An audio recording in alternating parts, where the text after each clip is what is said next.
एका अभिनेत्यामध्ये अनेक अभिनेते. श्री ममूटी, पद्मभूषण पुरस्कार विजेते 2026.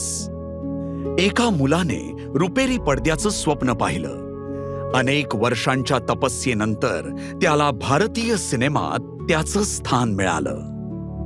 माझ्या वडिलांची मूळ इच्छा होती की मी डॉक्टर व्हावं. योगायोगानं मी वकील झालो आणि आता एक अभिनेता आहे. पण जेव्हा मी माझा पहिला चित्रपट पडद्यावर पाहिला तेव्हा मला पडद्यावरचाच अभिनेता व्हायचं होतं. मी त्यासाठी आतून तळमळत राहिलो. संघर्ष होताच, स्वप्नही पाहिली. बालपणानंतर थोडे हातपायही मारले, 1-2 सीन सुद्धा केले मी त्यावेळी. मग मी वकिली सुरू केली, लग्न केलं आणि त्यानंतर मला एका मोठ्या भूमिकेची संधी मिळाली. तो चित्रपट कधीच पूर्ण झाला नाही, सुदैवानं किंवा दुर्दैवानं. मी हाऊस म्हणून थिएटर करायचो. मी मिमिक्री आर्टिस्टही होतो. जेव्हा कधी वेळ मिळायचा तेव्हा थिएटरही करायचो. पण माझी आवड चित्रपट होता आणि मी संघर्ष करायचो. मी लोकांना, दिग्दर्शकांना भेटायचो.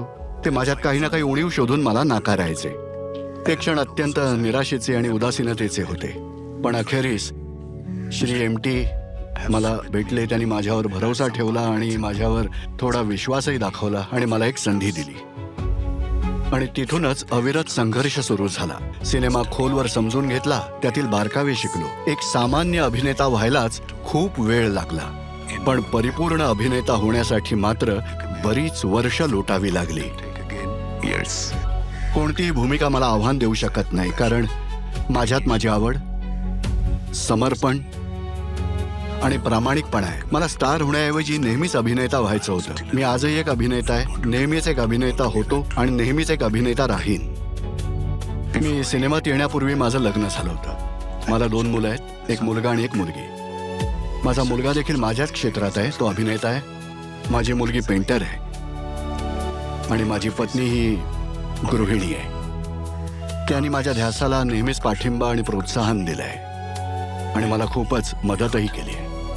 मी नवीन लोकांना, नवीन दिग्दर्शकांना, डेब्यू दिग्दर्शकांना प्रोत्साहन देतो. तरुण पिढीसाठी माझ्याकडे काही ना काही वेगळं हे नक्कीच असणार आणि मला ती संधी गमवायची नाही. श्री ममूटी, पद्मभूषण 2026. कोडी कोडी नमस्कार.